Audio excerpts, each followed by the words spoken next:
Hi, everyone. It's Lydia with the Oneness Junkie podcast and YouTube channel.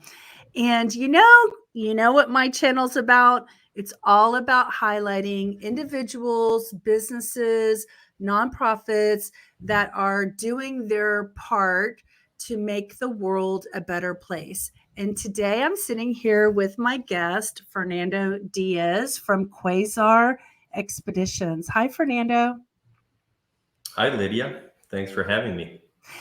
Thanks for being here. So, guys, I have to tell you, I met Fernando probably about, I don't know, maybe 8 months ago when he was a guest on my Global Travel Junkie podcast.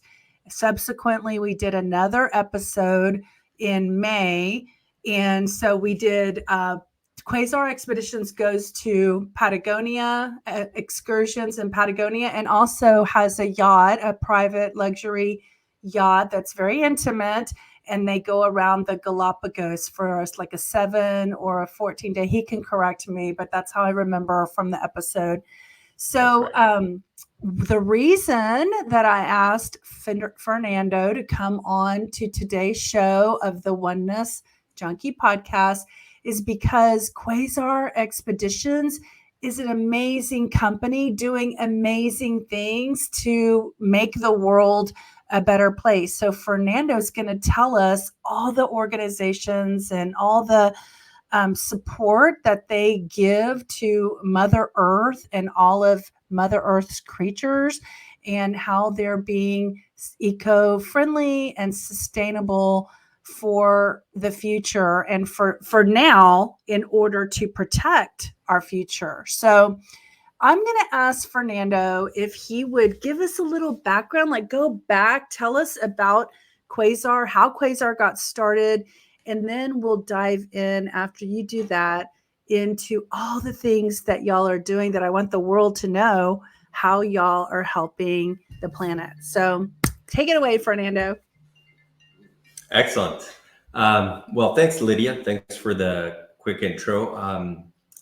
I'm going to go a little bit deeper into how Quasar started, and I think it's very important for people to understand that there is a big why behind Quasar, right? So today we operate in these destinations that are pretty good businesses for anybody that's set up there. But the thing is that most of the people that are there today are in Galapagos or in Patagonia because they are good businesses, rather than the fundamentals is like, why did Quasar start the Galapagos? So um, let me tell you a little story about how we began so that you can understand why we do what we do. And so Quasar is, I am part of the second generation.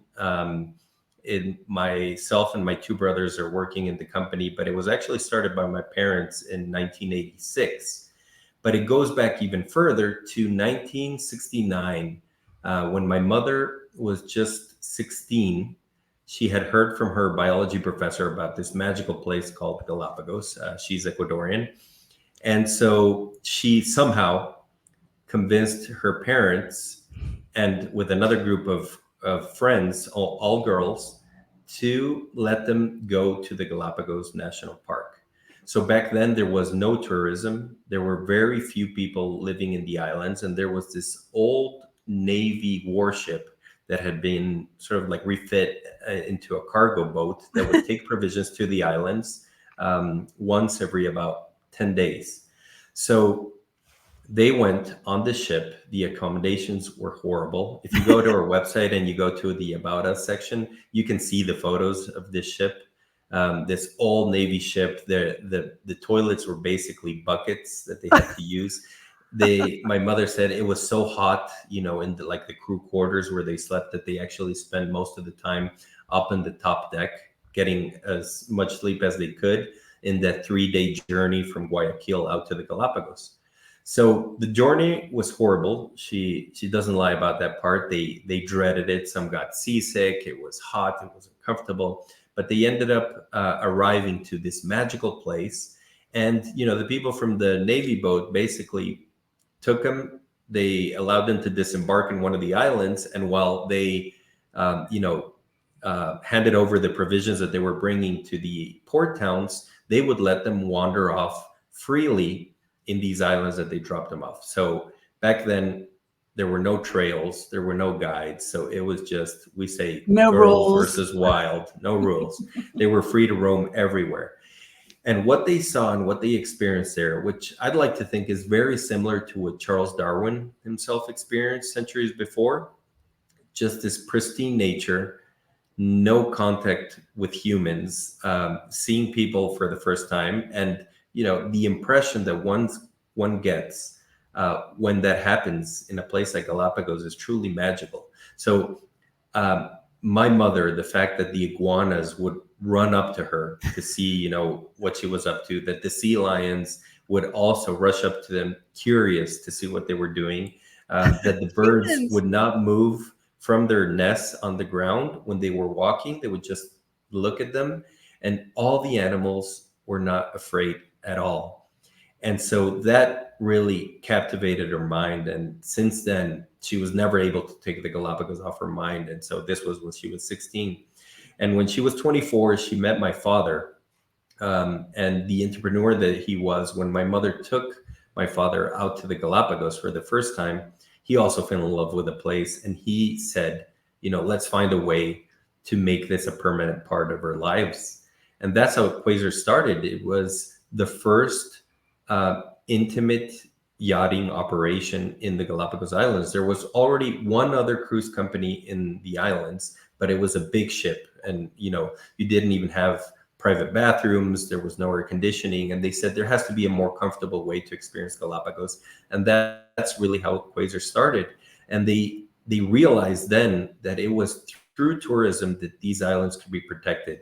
If they would bring tourists to Galapagos, educate them about what they were seeing, educate them about the importance of a place like Galapagos, that is how these tourists would spread the word on this magical place, and they would become ambassadors of this place. And this is how Galapagos would be a place that was protected to become the Galapagos that you see today, where the wildlife still does not fear humans, where they go on with their lives as if nothing would have happened. And, people like to say that Galapagos wildlife is different from anywhere in the world. But I like to think of it like it's actually the wildlife in Galapagos is as wildlife once was everywhere in the world. Before we started hunting them, before we invaded their habitat, there's no reason for these creatures to fear you if you're not going to hurt them. And that's the magic that happens in Galapagos. So that is how Quasar started. There has always been purpose behind the company that has always driven us to do what we do. And, today we do it at a much larger scale, supporting wonderful organizations and the locals and the economy through different projects, which I'm sure we're going to talk about. But that started it all. And of course, us as the second generation, we were born into this. We'd like to think that we had a choice as to what we wanted to do with our lives. But it was Yes, really like a no-brainer. You definitely have a choice. We definitely did have a choice, but naturally we all gravitated back. I know. Why would you want to do anything else? Like nothing compares. Exactly. So here we are, 37 years later, still doing this. Wait, I don't know how old you are, and you don't have to tell me, but were they already, before you were born, were they already doing this? And so literally she was like having babies while she was doing this? Almost, because my mother is a trooper in that sense, but I was 3 years old. Okay.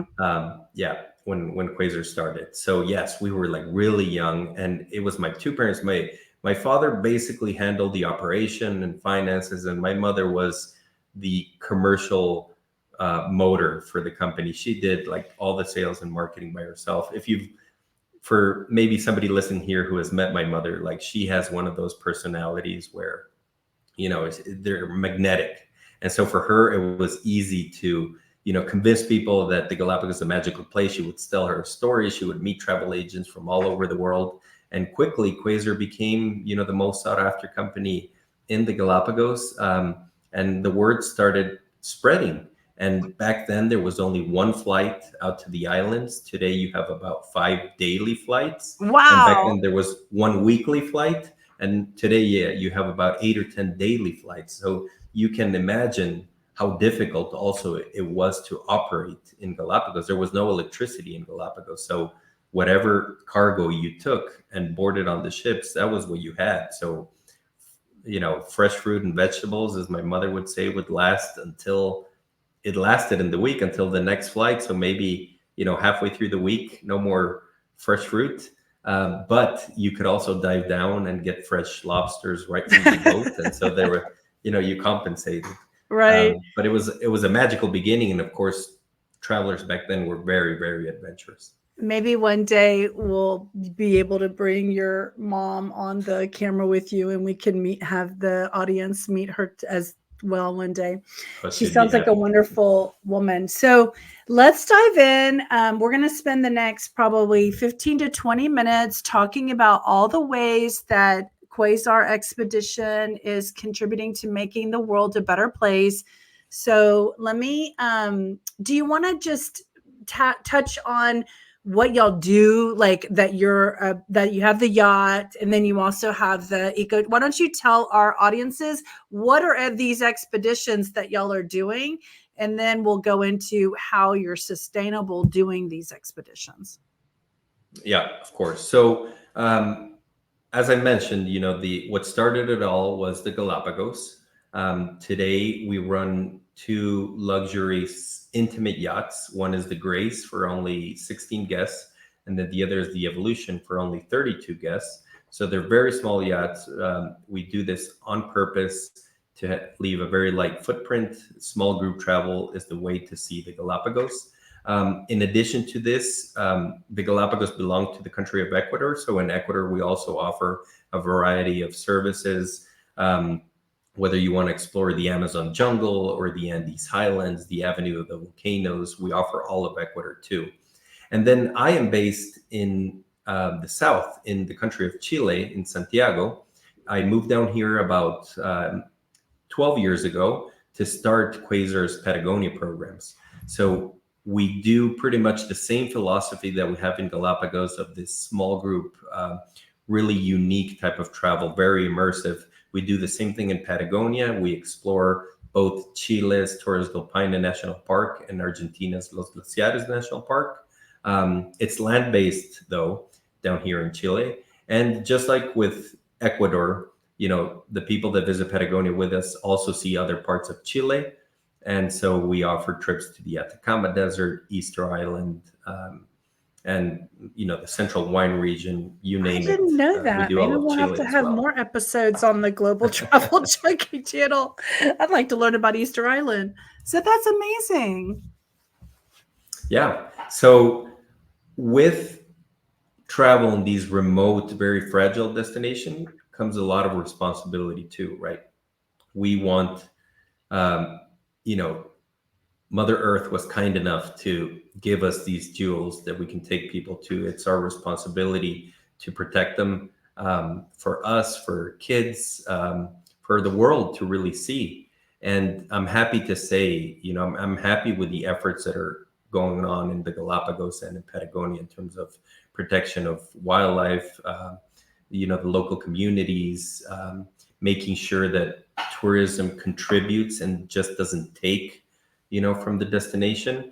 That's often sort of like a challenge. The cruising industry is especially known for that, right? For, bringing 3,000 people to a destination, maybe having them buy some souvenirs, but you're back on board to eat. Everything happens on board, and the money doesn't stay in the destinations that you visit. But for Quasar, we made sure that was the complete opposite. And so that's what we do day in and day out. I remember y'all's tagline. I'm going to impress you here for a second, where you say, take only pictures and leave only footprints. Right? Yes. That's what y'all say. We're all about that. Exactly. Yes, I remember that from the other episode. See, I am really listening. So, okay, do you want to dive in and tell us about, so y'all are considered an eco-tourism company. So let's just talk about kind of what does that mean for Quasar. We're only speaking about what Quasar does for the planet. So we'll rattle off the things that you do to be good to the planet, and then we'll dive into some of the organizations you work with.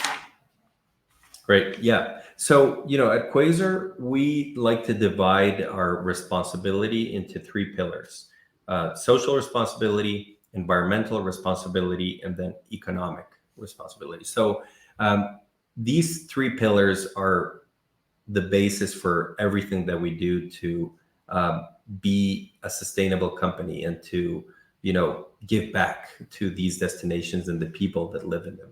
So, for example, when it comes to the social pillar, which for me is one of the more important ones, and often, we go and take guests to these destinations that are all about nature. Like, for example, in our Galapagos cruises, basically the only time you see people and you see civilization is on the day that you arrive and on the day that you depart. And then you're immersed in the Galapagos National Park, where people are not allowed to build anything. It's just nature. You have strict rules of the time that you can get off the ship and the time you need to be back. So people only think that, it's the wildlife and nature there that it's worth protecting. But there's also about 30,000 people that live in the Galapagos. And these 30,000 people, most of them work directly or indirectly with the tourism industry. That is the biggest industry in the Galapagos. And so, the fact that there is food on board, the electrician that, is making sure that all the electrical stuff is functioning properly. He lives in Galapagos, and so does his family, and they go to school there. And so there's all these people in Galapagos that have to be taken care of, and they are often sort of, I wouldn't say forgotten, but they're not giving the attention that they need, to the point that it is, 2023, and there is no potable water in the Galapagos Islands, believe it or not. It's this brackish water that's a blend of, salt water and fresh water, because they don't have enough of it.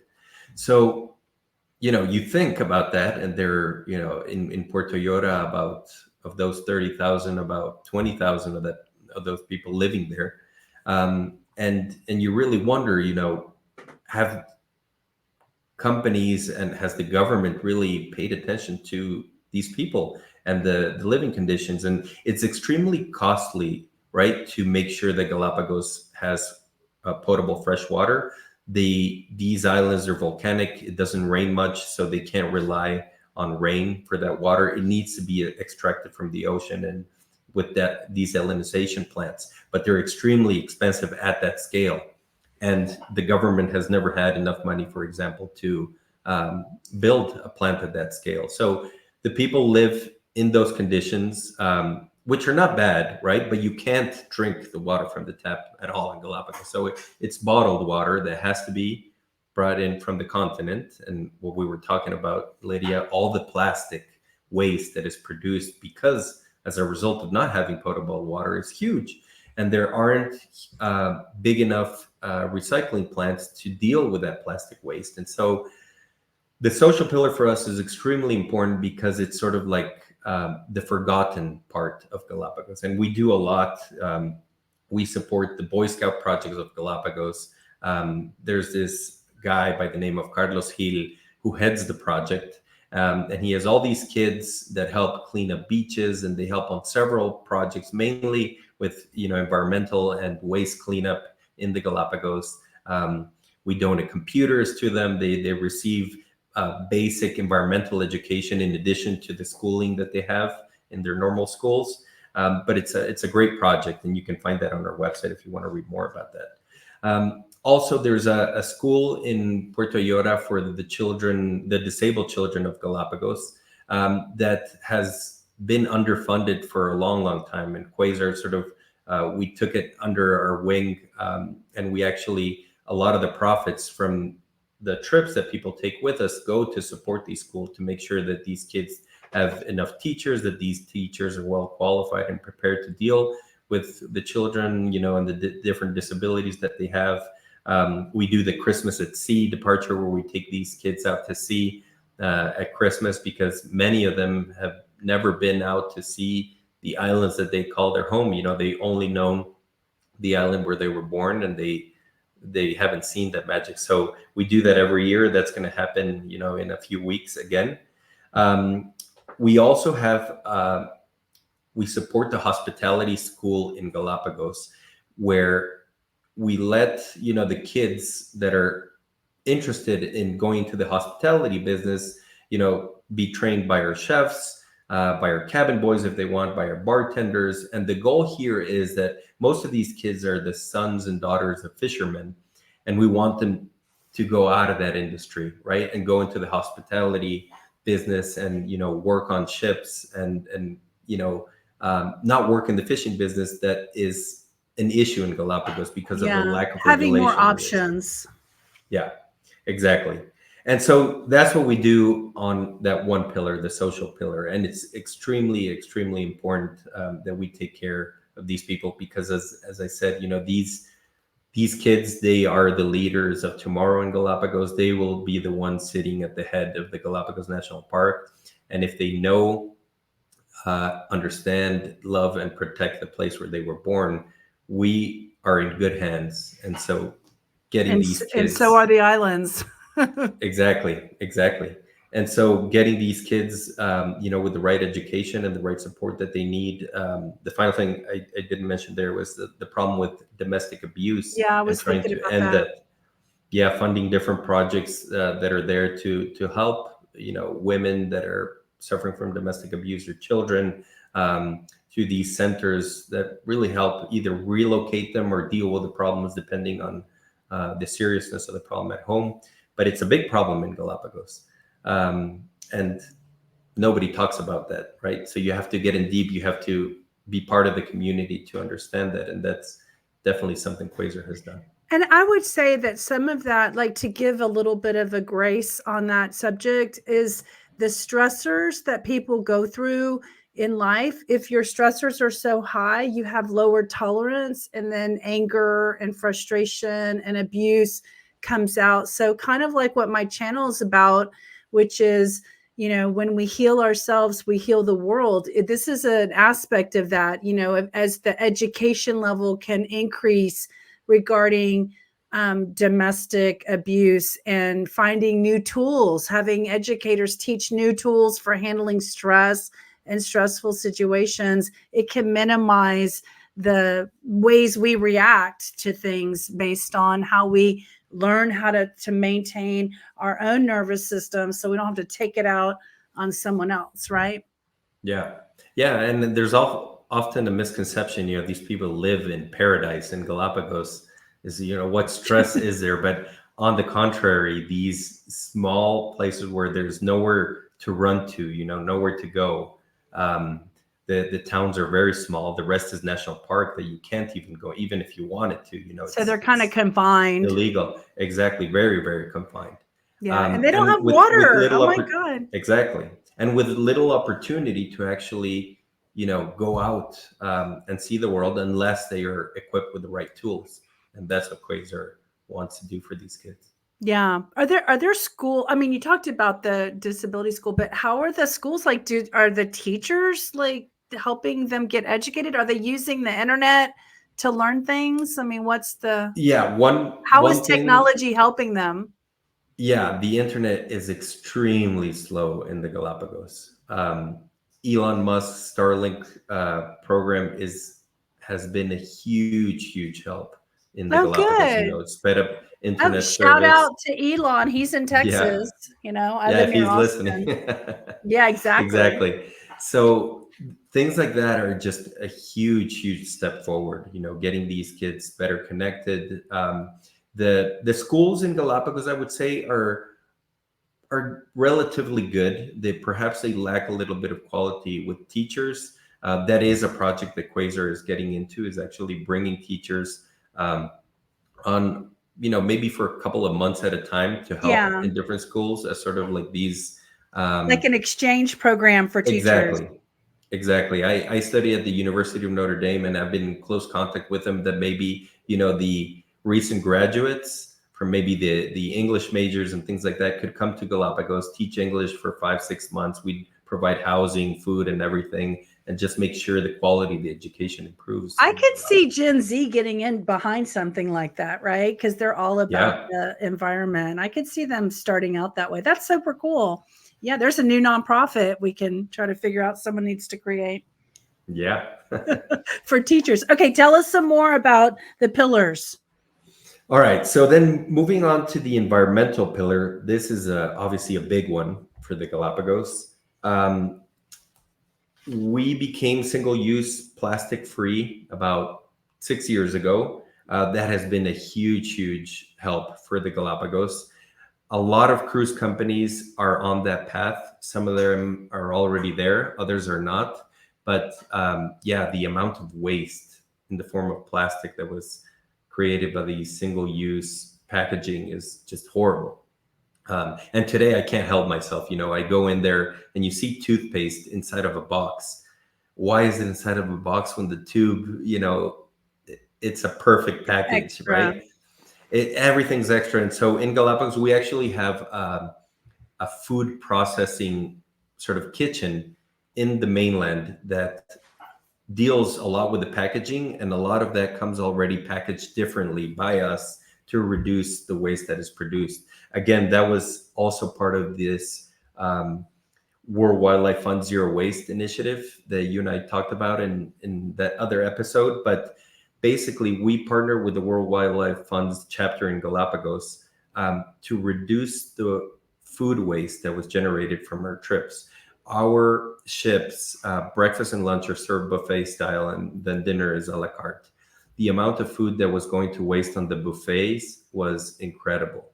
And not because you're a luxury company means that everything has to be lavish and extravagant and in excess, Yeah, right? yeah. You just didn't know Um, how much people were going to eat. exactly, and it wasn't done properly. So with the help of the World Wildlife Fund, we greatly reduced the amount of waste. Portions were different.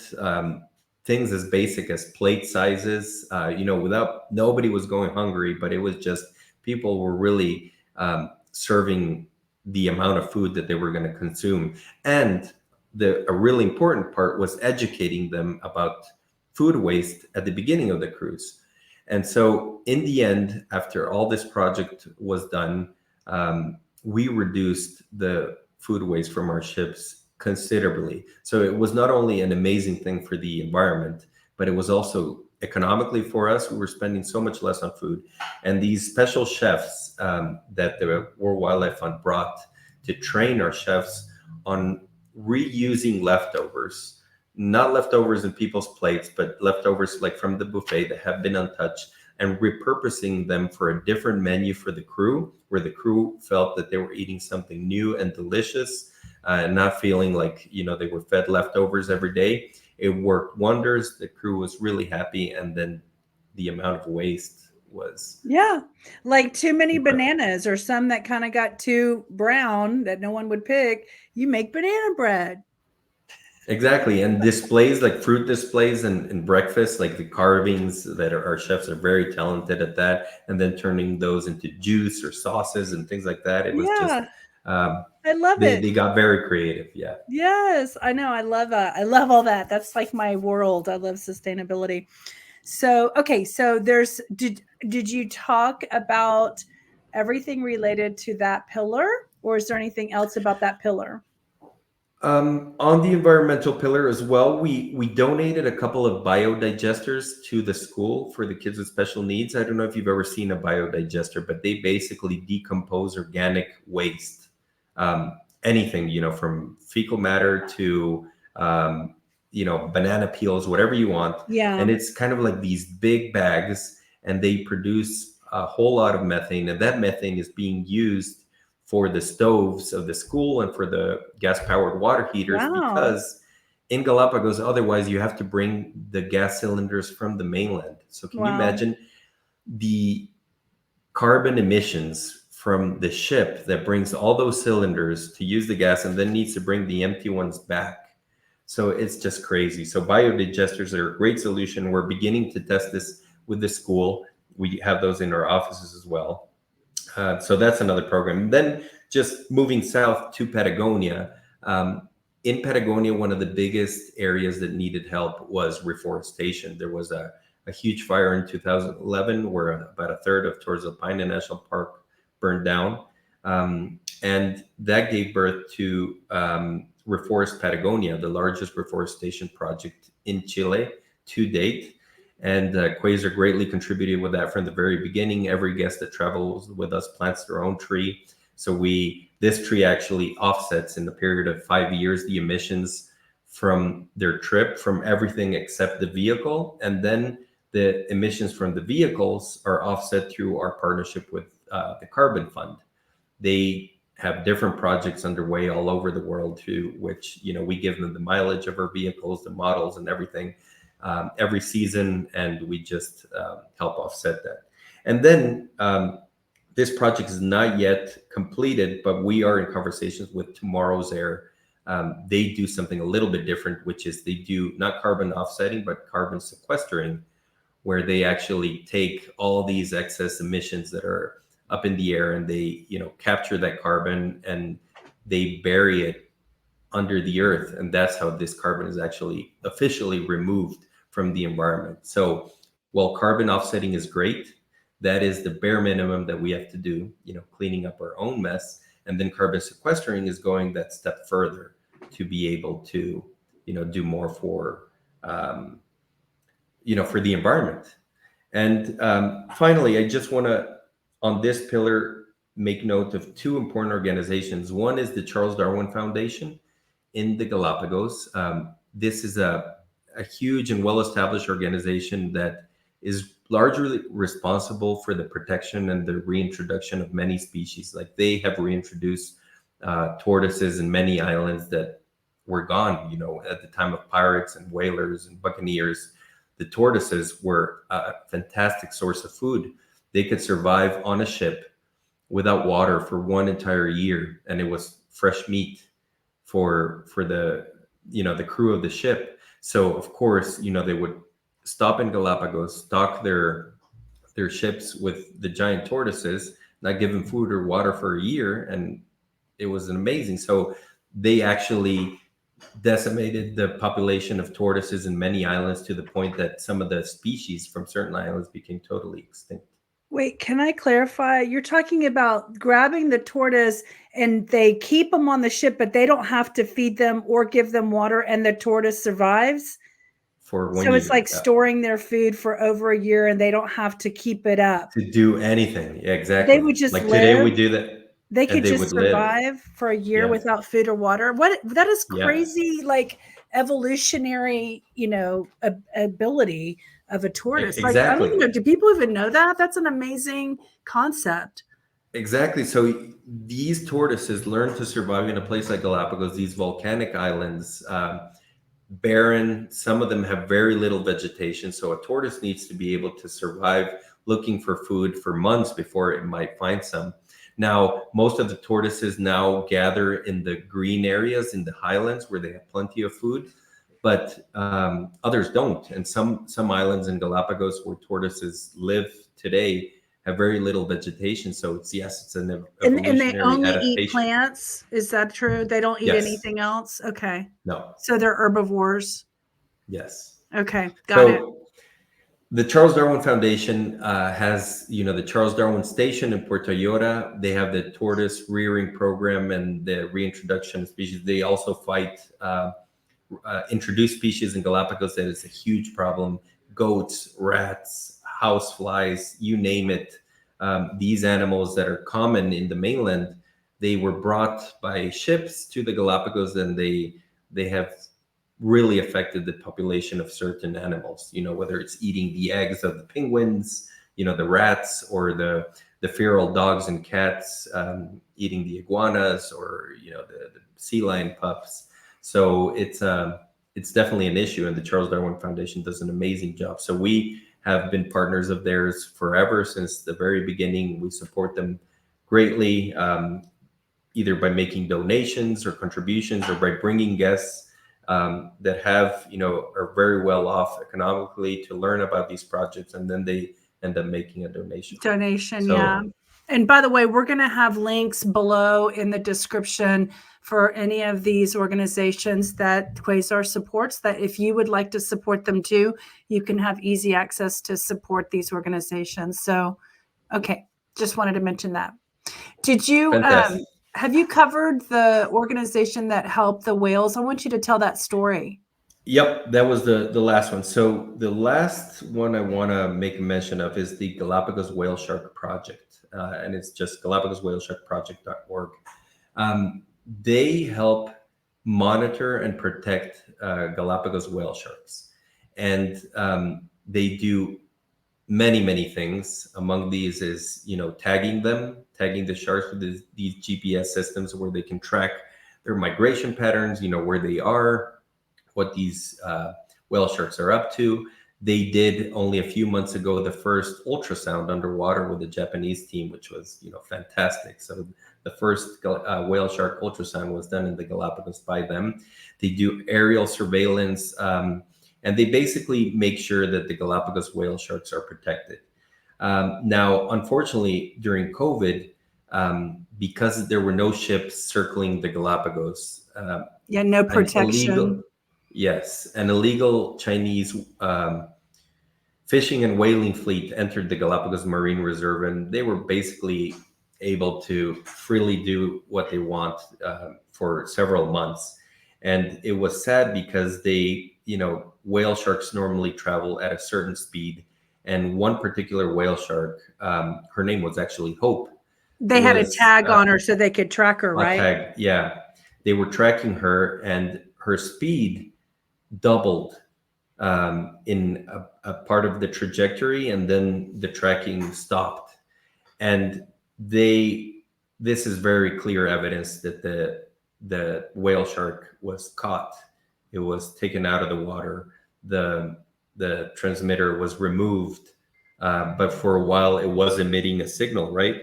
And this is how they tracked it, moving at a faster speed. So they know for a fact of one whale shark, and who knows how many others.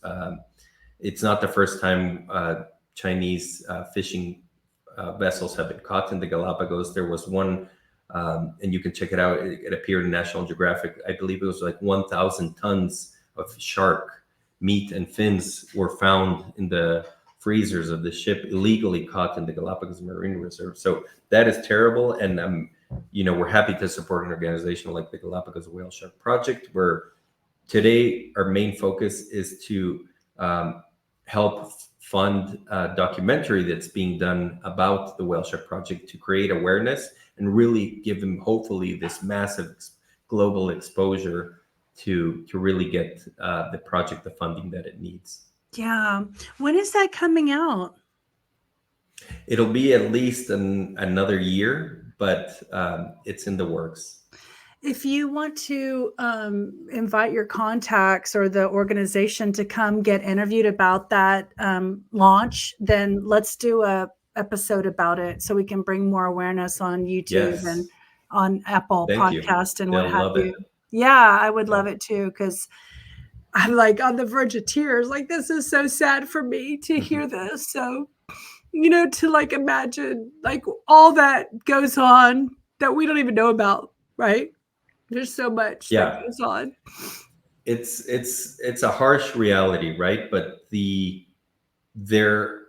I always think there's more good than bad people on this earth, and we will prevail. We just need to work hard at it, right? And so that's why you and I were talking about this before. It's very important for people when they travel to choose companies that are responsible, that have a good sustainability agenda, that are responsible with with the people where they live, with the environment, with the economy. And so you need to do that. That's a basic thing today for any travel. And I want to just say that when you choose to travel with Quasar, you're paying it for the individual who's spending their dollars with Quasar Expeditions is paying it forward, because Quasar is being responsible with the dollars that they get to the contacts to know how it's going to help the environment, the local environment, the community, and the organizations for the wildlife. Yes. So yeah, make sure your dollar goes as far as possible, with the right companies. You're only doing good for yourself. And as I said, giving is a lot more rewarding than receiving. And when you are investing your adventure, your vacation time in these companies that are very good at giving back to the places where they operate, you're doing a lot of good by traveling with them.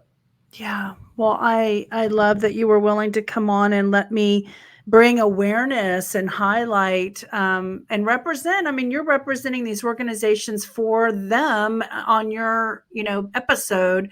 So I really appreciate that.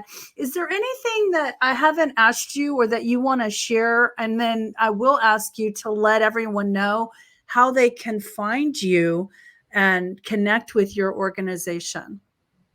Yeah. I think we basically covered everything. If there's just one final message, for people, is just make sure that you always do your homework in the things that you buy, and not just travel, but the products that you consume. It's kind of like giving your vote to companies like Quasar, or to products that are supported by the Rainforest Alliance. In the end, you choose where your money goes to, and make sure to inform yourself as much as you can of the purchases that you make, whether the companies you're buying from have a sustainability agenda, and they're not these companies that are out there to just make money, and they don't care about the environment or the people. Just do a little bit of homework. In the end, it's extremely rewarding to know that Right. Let's give them the tool. Let's, like we talked about on the other one. What was the one question you need to ask your travel company? Yeah, exactly. So if next time you travel, basically ask them if they're sustainable or not. I would think 99% will tell you they are. And when they say they are, just ask them what it means to be sustainable for them. What does that mean? Yeah. And What actions are you know taking? who is and who isn't. Yes. Right. When they say, can I put you on hold? Yeah, exactly. That's a The clear greenwashing sign. will be very noticeable. That's a clear sign. Okay, so in wrapping up, I want to let everybody know that if you want to go hear a fabulous episode about just Patagonia and all that the Patagonia excursion offers and how to get there and what Quasar covers and how luxury it is, and you get satellite phones and all these things, go over to the Global Travel Junkie podcast and YouTube channel and search for Fernando and Patagonia on my channel, and his episode will come up. You can also go hear a whole 40 or 50 minutes conversation when I first met Fernando, where we talked about what all does the Galapagos excursions offer. And I asked a lot of detailed questions. Hopefully they're questions you want to know too, like what's the dining like in the evenings, and how do you get on and off the boat, and things like that. Where do you fly into? I ask questions like that. So go find those episodes to learn more. And if you want to learn more about the sustainability, we talked a little bit more, I think, about sustainability in our last conversation. You can go listen, but a lot of this that we've talked about today is on that other episode. So I appreciate you, Fernando, for being here today and taking the time to let me highlight you and Quasar Expeditions and all the wonderful organizations that are using their time, their talent, their resources, their energy to make the world a better place. Thank you, Lydia. Yes. Yes. That's what we're all about. Awesome. Well, I hope you come back and see me sometime and have some more great, wonderful nonprofits that you're working with to share about with the world. So thank you so much. And we'll talk to you soon. Hope to be back. Okay. Bye.